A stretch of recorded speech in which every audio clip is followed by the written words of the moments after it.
Senior నటి రాశి తాజా ఇంటర్వ్యూలో సంచలన వ్యాఖ్యలు చేసింది. తన కెరియర్ ఇలా నాశనం కావడానికి డైరెక్టర్ తేజనే కారణం అంటూ ఈమె తెలిపింది. 'నిజం' మూవీలో నేను చేసిన క్యారెక్టర్ వల్ల నా జీవితం నాశనమైంది. ఈ మూవీలోని మల్లి క్యారెక్టర్ కారణంగా తాను ఎన్నో విమర్శలను ఎదుర్కొన్నానని, ఇందులో గోపీచంద్తో పరిమితికి మించి రొమాంటిక్ సీన్లలో నటించడం కొంప ముంచిందని రాశి చెప్పారు. దర్శకుడు తేజ 'నిజం' సినిమాలో తన పాత్ర గురించి చెప్పింది ఒకటి, చూపించింది మరొకటి అని అన్నారు.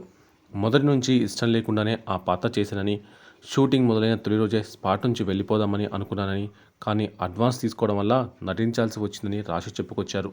నెగిటివ్ షేడ్స్ ఉన్న క్యారెక్టర్కు మంచి మార్కులే పడినా కొంతమంది అభిమానులు మాత్రం తనను అలాంటి సీన్స్లో చూసి ఇబ్బంది పడ్డారని ఆవేదన వ్యక్తం చేశారు. సినిమాలకు తాను దూరం కావాలి అనుకున్నానే తప్పించి సినిమాలు తనని వద్దు అనుకోలేదని రాశి తెలిపారు. ప్రస్తుతం రాశి చేసిన ఈ వ్యాఖ్యలు ఇప్పుడు సోషల్ మీడియాలో తెగ చర్చనీయాంశంగా మారాయి.